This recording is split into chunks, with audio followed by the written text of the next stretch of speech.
Welcome to my channel. আজকের আমি আমার গণিত পঞ্চম শ্রেণীর আমার গণিত বইয়ের 152 ও 153 নম্বর পেজের অঙ্কগুলি করব। তাহলে দেখো, একের অঙ্কে কি বলা আছে দেখো। বাবা বাজার থেকে 17.80 টাকার বেগুন, 25.70 টাকার পেঁয়াজ ও 12 টাকার লেবু কিনেছেন।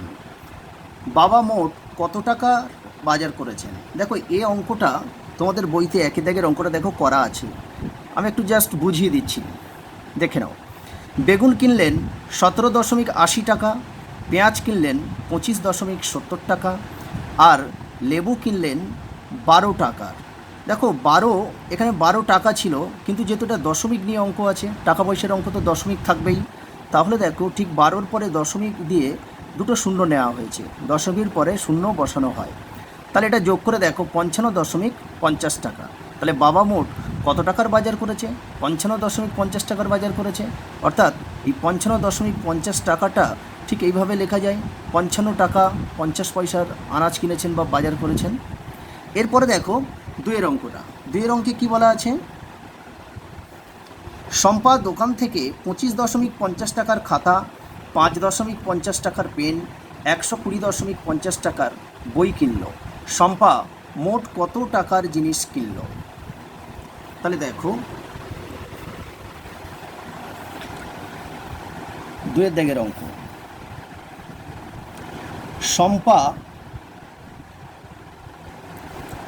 শম্পা খাতা কিনল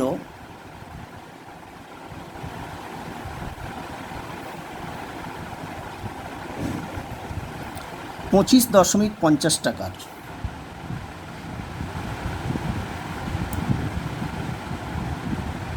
25.50 টাকার। তারপরে দেখো, পেন কিনলো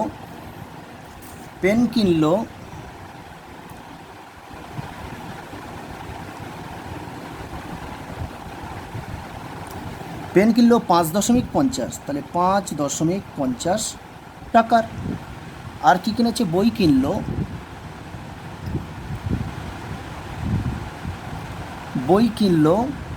120.50 টাকার। তাহলে দেখো, শম্পা মোট কত টাকার জিনিস কিনল? তাহলে অতএব শম্পা মোট জিনিস কিনল, কি করব? এগুলো সব যোগ করে দেব। দেখো, শূন্য, এখানে শূন্য বসে গেল। 5 আর 5 10, 10 আর 5 15, তাহলে 15-র 5, হাতে থাকলো কত? হাতে থাকলো 1।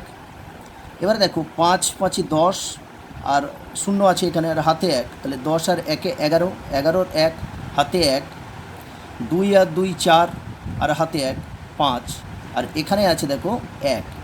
তাহলে দশমিকে সোজা দশমিক বসে যাবে।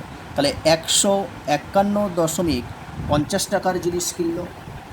এই কথাটা তোমরা এরকমভাবেও লিখতে পারবে, 151 টাকা 50 পয়সা। এটাই উত্তর। তিনের দাগের অঙ্কটা দেখো। তুমি বাসে চেপে স্কুলে যাচ্ছ, কন্ট্রাক্টরকে 20 টাকা দিলে, তিনি তোমাকে 15.50 টাকা ফেরত দিলেন। তাহলে কন্ট্রাক্টর কত টাকা নিলেন? দেখো, তিনের অঙ্কটাও তোমাদের বইতে করা আছে, আমি জাস্ট একটু বুঝিয়ে দিচ্ছি। দেখো, কন্ট্রাক্টরকে দিল 20 টাকা, তাহলে ফেরত দিল কত? 15.50। তাহলে কত টাকা নিল? তার মানে নিশ্চয়ই 20 টাকা থেকে এই 15.50 টাকা বিয়োগ হবে। তাহলে দেখো, বিয়োগ করে হয়েছে কত? 4 টাকা 50 পয়সা। এরপর দেখো, চারের অঙ্কটা আমি করব। চারের দাগের অঙ্কটা। ঝর্ণা 100 টাকা নিয়ে মেলায় গেল, সেখানে 20.50 টাকার চুড়ি, 10 টাকার বাঁশি কিনল ও 6 টাকা দিয়ে নাগরদোলা চড়ল। ঝর্ণা কত টাকা ফেরত আনলো? তাহলে দেখো, এখানে অঙ্কটা মানে শূন্যস্থান মতো করা আছে, বক্স ফাঁকা রেখে করা আছে। আমি অঙ্কটা পুরোই করাবো। দেখো, চারের দাগের অঙ্কটা।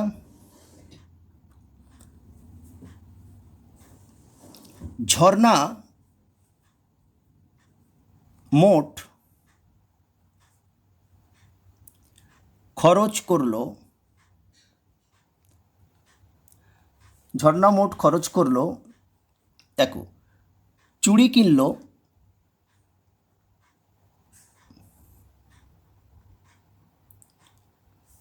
20.50 টাকার, 20.50 টাকার। তারপরে বাঁশি কিনলো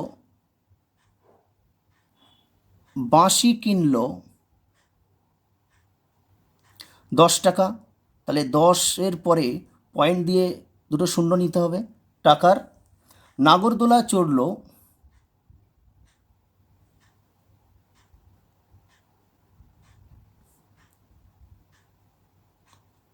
কত, 6 টাকা। দেখো এই সোজা 6টা লিখে দশমিক দিয়ে দুটো শূন্য নিতে হবে, এত টাকার। তাহলে এইগুলো কী করব, সবগুলো যোগ করে দেব। দেখো এটা শূন্য, এটা 5 বসে যাবে, দশমিকের সোজা দশমিক চলে আসবে, এখানে 6, আর এখানে দেখো 2 আর 1 3, তাহলে 36.50 টাকা মোট খরচ করলো।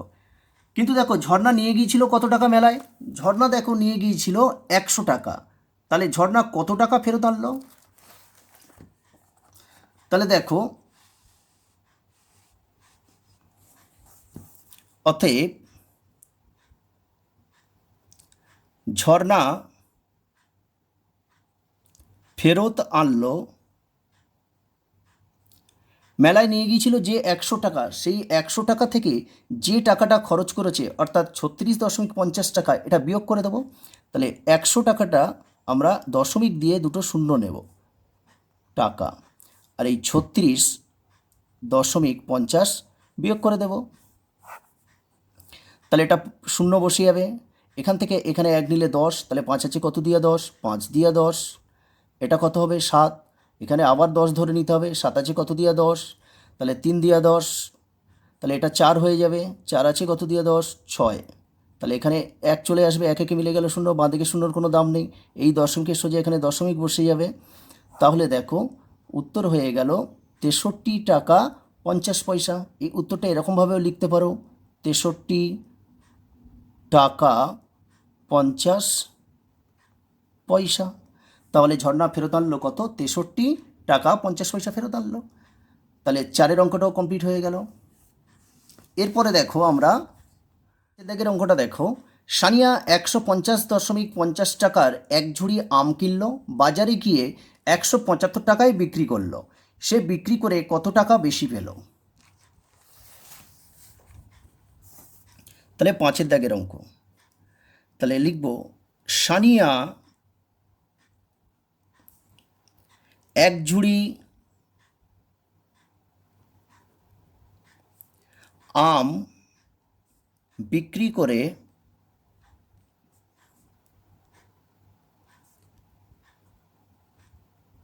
বেশি পেল, সমান সমান, তাহলে 175 টাকায় আমগুলো বিক্রি করেছে, দশমিক দিয়ে দুটো শূন্য নিয়ে নেব, আর আমগুলো কিনেছিল কত টাকা দিয়ে, 150.50 টাকা দিয়ে, তাহলে 150.50 টাকা দিয়ে কিনেছিল। তাহলে এটা বিয়োগ করলে আমাদের উত্তর বেরিয়ে যাবে। তাহলে দেখো শূন্য, এখান থেকে 1 নিলে এটা 10, তাহলে 5 আছে কত দিয়া 10, 5 দিয়া 10, দশমিকের সোজা দশমিক চলে আসলো, এখানে 1 আছে কত দিয়া 5, 4 দিয়া 5, তাহলে 5 আছে কত দিয়া 7, তাহলে 6 7 2, আর 1 একে মিলে গেল শূন্য, বাঁদিকে শূন্য লিখতে হয় না, তাহলে 24.50 টাকা। এটা তোমরা এইভাবে লিখতে পারো, 24 টাকা 50 পয়সা, এরকমভাবেও লেখা যায়। তাহলে 5-এর অঙ্কটাও হয়ে গেল। এরপরে দেখো 6 নম্বর অঙ্কটা কি বলছে, দেখো রবি 50.30 মিটার লম্বা ফিতে থেকে দুটো টুকরো কেটে নিল, টুকরো দুটোর দৈর্ঘ্য যথাক্রমে 10.20 মিটার, 11.30 মিটার। তাহলে রবি মোট কত দৈর্ঘ্যের ফিতে কাটলো। তাহলে আমাদের প্রথম বের করতে হবে রবি মোট কত দৈর্ঘ্যের ফিতে কাটলো, দুটো টুকরো, তাহলে প্রথম টুকরের দৈর্ঘ্য হচ্ছে 10.20 মিটার, আর 2 নম্বর টুকরের দৈর্ঘ্য হচ্ছে 11.30 মিটার। তাহলে এই টুকরো দুটো দৈর্ঘ্য যোগ করে দিলে আমরা কত মিটার ফিতে কাটলো সেটা পেয়ে যাব, আর তারপরে বের করতে হবে কত দৈর্ঘ্যের ফিতে পড়ে আছে। তাহলে আমরা বের করব রবি মোট ফিতে কাটলো 6-এর দাগে। রবি মোট ফিতে কাটলো, দেখো একটা ফিতের দৈর্ঘ্য আছে 10.20 মিটার, আর একটা ফিতের দৈর্ঘ্য আছে 11.30 মিটার। তাহলে কি করব, যেহেতু রবি মোট কত ফিতে কাটলো তার মানে যোগ হবে এটা। দেখো এটা 0, 3 আর 2 5, দশমিকের সোজা দশমিক, আর এখানে 1 বসে যাবে, আর 1 একে 2, তাহলে 21.50 মিটার দৈর্ঘ্যের ফিতে কেটে নিয়েছে। তাহলে আবার একটা উত্তর চেয়েছে ফিতে পড়ে রইল কতটা। তাহলে ফিতে পড়ে রইল, দেখো অতএব ফিতে পড়ে রইল,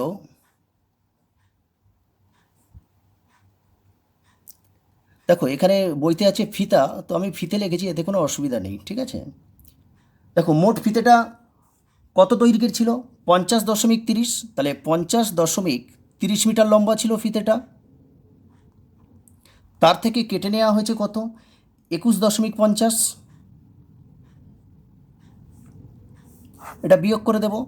তাহলে এটা 0, 5 আছে কত দিয়া 13, 6, 7, 8, 9, 10, 11, 12, 13, তাহলে 8, এটা 2 হয়ে যাবে, তাহলে 2 আছে কত দিয়া 10, 8 দিয়া 10, এটা 3 হবে, 3 আছে কত দিয়া 5, 2, দশমিকের সোজা দশমিক, তাহলে 28.80 মিটার ফিতে পড়ে রইল।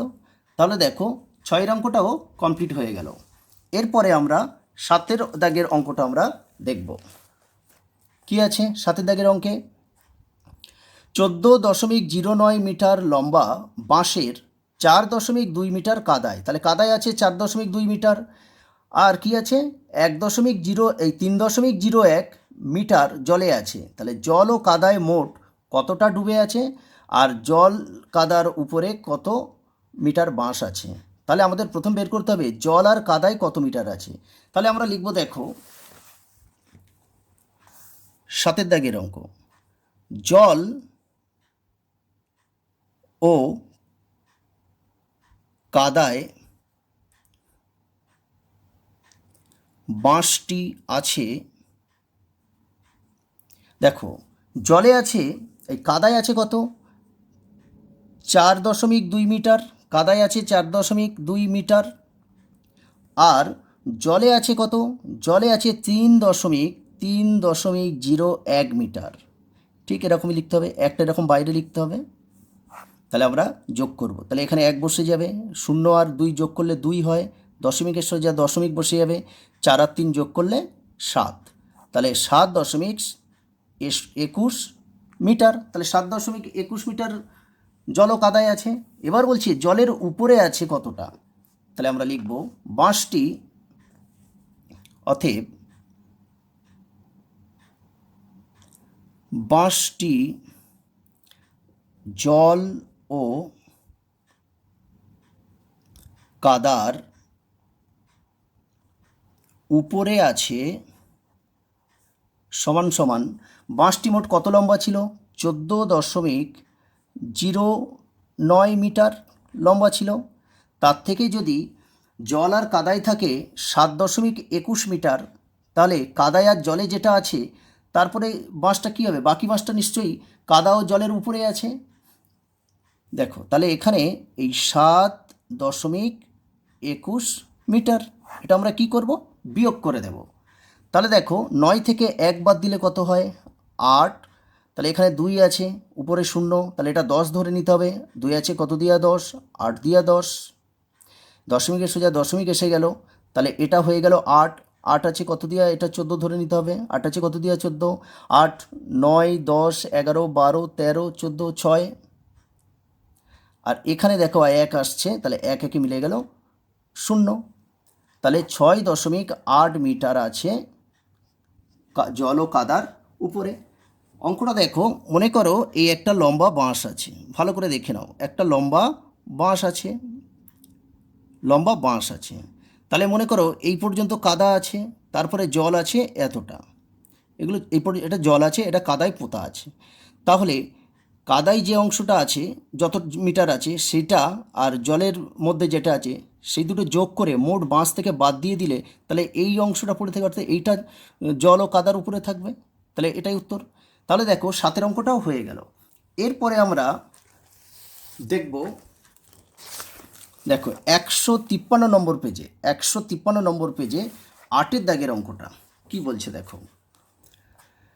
আমি ফুলের দোকানে 10.50 টাকা, মিষ্টির দোকানে 50 টাকা 50 পয়সা ও বইয়ের দোকানে 110.50 টাকা দিলাম। এখন আমার কাছে 20 টাকা আছে। প্রথমে আমার কাছে কত টাকা ছিল? তাহলে দেখো এটা কিভাবে করব।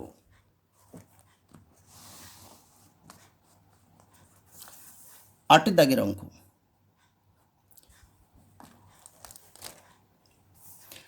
তাহলে আমি প্রথমে মিষ্টির দোকানে, না ফুলের দোকানে, ফুলের দোকানে দিলাম কত টাকা? 10.50 টাকা।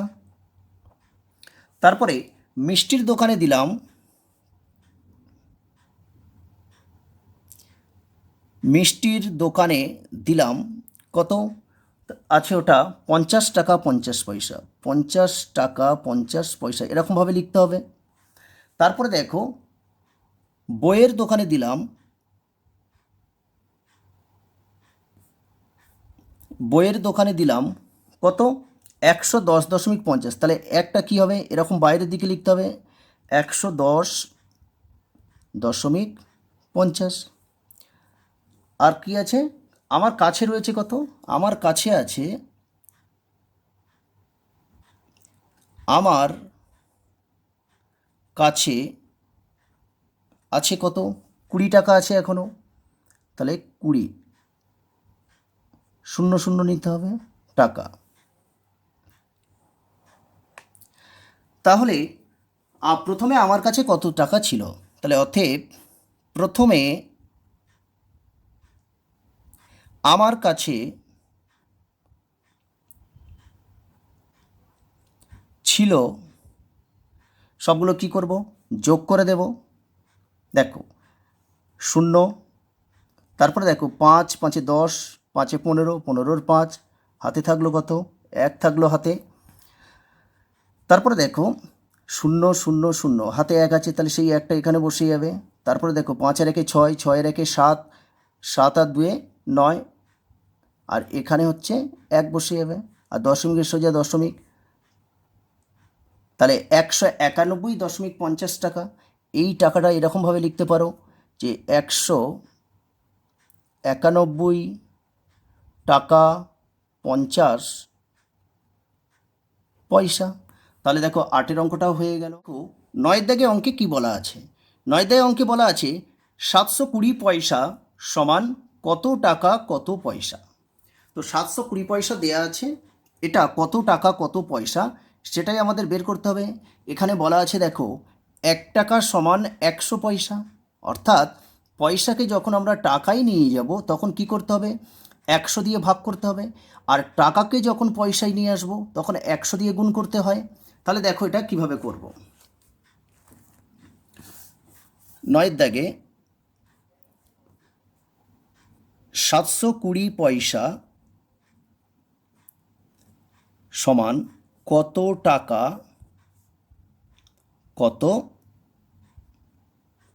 পয়সা সেটাই বের করতে হবে।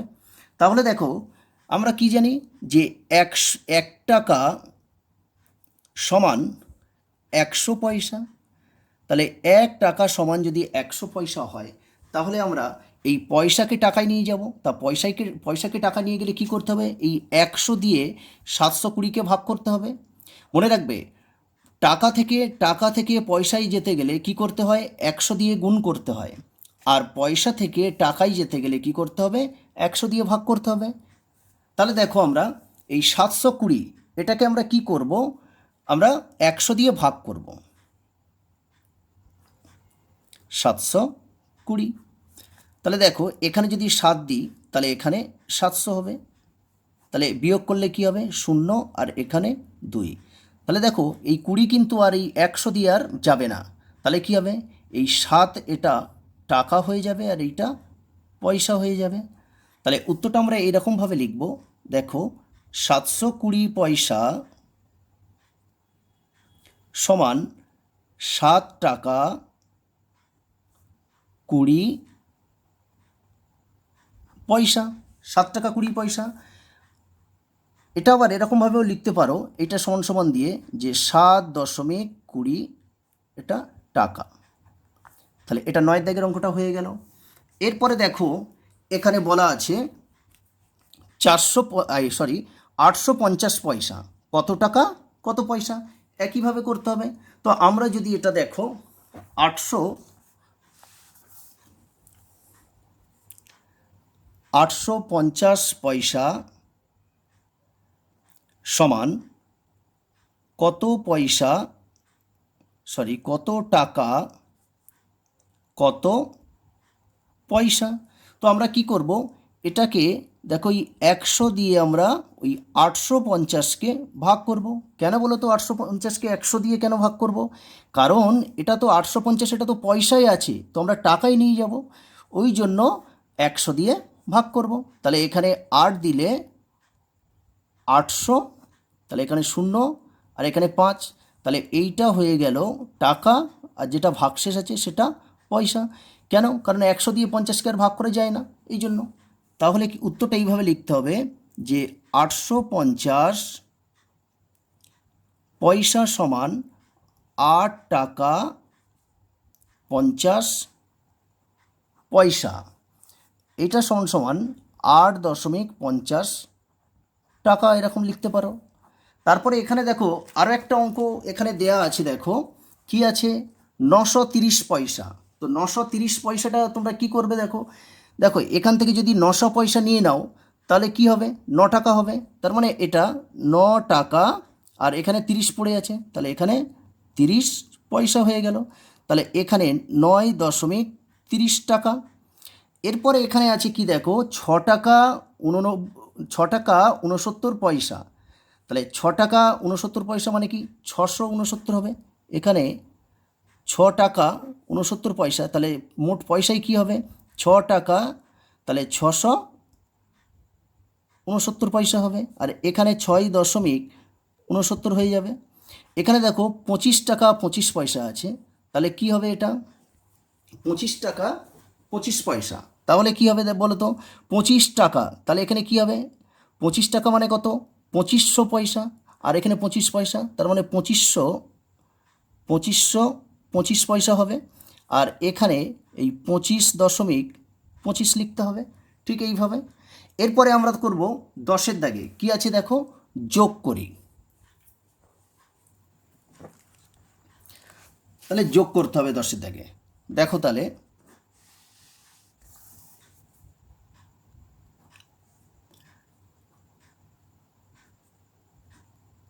যোগ করি।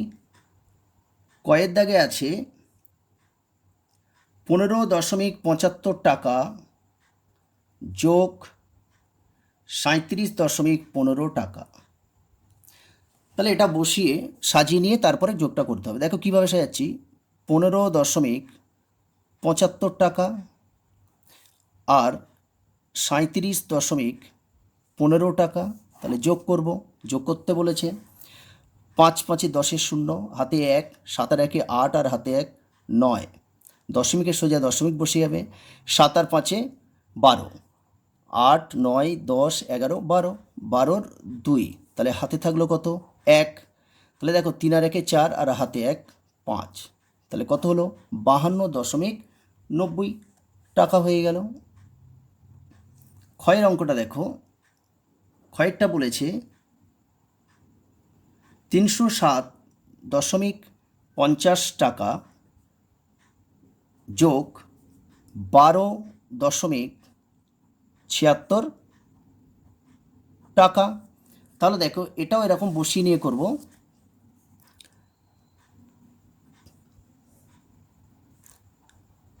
টাকা। কিন্তু এখানে দেখো দশমিকের আগে 3 সংখ্যা আছে, কিন্তু এখানে দশমিকের আগে 2 সংখ্যা আছে। তাহলে আমরা কীভাবে লিখবো বলো তো? প্রথমে একটা সংখ্যা বাদ দিয়ে দেবো। তাহলে 12 কোথায় হবে? এখানে 12 হবে 0.76 টাকা। তাহলে এটা কি করব? যোগ করব। তাহলে এখানে দেখো 6 আর 5 সাথে কত? 5 সাথে 12, 12 2, হাতে থাকলো কত? 1। দেখো 7 আর 2 9, আর হাতে 1, 10, 10 0, হাতে আবার 1 আছে। তাহলে এখানে 1 আছে, 1 আর 0 যোগ করলে 1, আর এই হাতে 1, তাহলে কত হবে? 2, আর এখানে 3 বসে যাবে। আর এখানে দেখো দশমিকের সোজা দশমিক বসে যাবে। তাহলে এটা কি হবে? 320.26 পয়সা। এরপরে দেখো 11 দাগে কি বলেছে দেখো। 11 দাগে বলা আছে কয়েকটা বিয়োগ করি। কয়েকটা কি? 208.58 টাকা থেকে 256.20 টাকা বিয়োগ করতে হবে। আর ক্ষয়ের দাগে বলেছে দেখো 97.25 টাকা থেকে 25.18 টাকা বিয়োগ করতে হবে। তাহলে প্রথমে আমরা কি করব? কয়ের দাগেরটা করব।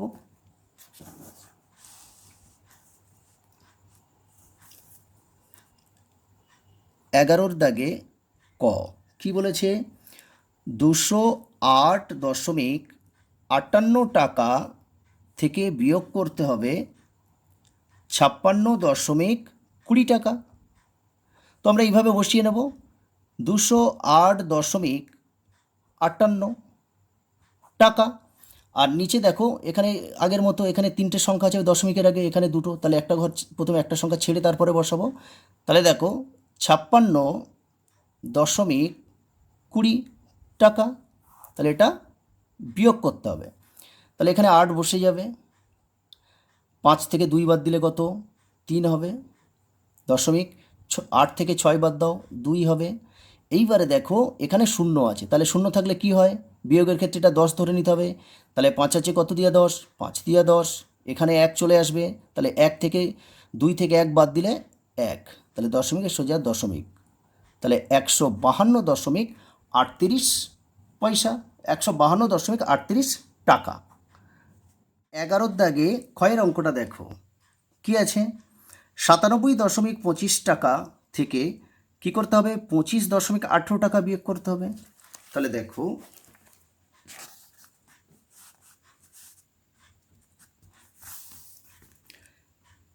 11 দাগের ক্ষয়েরটা 97.25 টাকা বিয়োগ 25.18 টাকা। তাহলে আমরা এটা বসিয়ে নিতে হবে, সাজিয়ে নিতে হবে। 97.25 টাকা আর 25.18 টাকা বিয়োগ করব। দেখো এখানে তো 5 আছে, এখানে 8 আছে। দেখো ছোট সংখ্যা থেকে তো 8 বিয়োগ করা যায় না। তাহলে কি করব বলো তো? দেখো এই 5 আছে, এখান থেকে 1 নেব। তাহলে যদি এখানে দেখো 5 আছে আর 1 নিয়ে যদি এই বাঁদিকে বসে, তাহলে কত হলো? 15 হয়ে গেল। অর্থাৎ এই 15 থেকে 8 বিয়োগ করতে হবে। তাহলে দেখো 9, 10, 11, 12, 13, 14, 15, তাহলে কত হচ্ছে? 7। তাহলে এখানে 7। এবার এখান থেকে যে একটা এখানে নেওয়া হলো, তাহলে সে একটা আবার এখানে ফেরত দিতে হবে। তাহলে সেই 1 একে 2 হয়ে গেল। দেখো এখানে 2 আর উপরেও 2। তাহলে বিয়োগের ক্ষেত্রে একই সংখ্যা বিয়োগ করলে কি হয়? 0। অর্থাৎ 2 দিয়ে মিলে গেল 0। দশমিকের সোজা দশমিক বসে গেল। 7 থেকে দেখো 5 বাদ দিয়ে দেবো। মানে 5 আছে কত দিয়া 7? 6, 7, 2। এবারে দেখো এখানে 2 আছে, এখানে 9। তাহলে 9 থেকে 2 বাদ দিতে হবে। মানে 2 আছে কত দিয়া 9? 3, 4, 5, 6, 7, 8, 9। তাহলে 7। তাহলে 72.07 টাকা। তাহলে দেখো 11 ক্ষয়ের দাগের অঙ্কটাও কমপ্লিট হয়ে গেল। অর্থাৎ 153 পেজের অঙ্কগুলোও হয়ে গেল। তাহলে আজকের এখানেই ভিডিও শেষ। আমার ভিডিও যদি তোমাদের ভালো লাগে তাহলে চ্যানেলটিকে সাবস্ক্রাইব করো, লাইক করো আর বন্ধুদের মধ্যে শেয়ার করে দিও।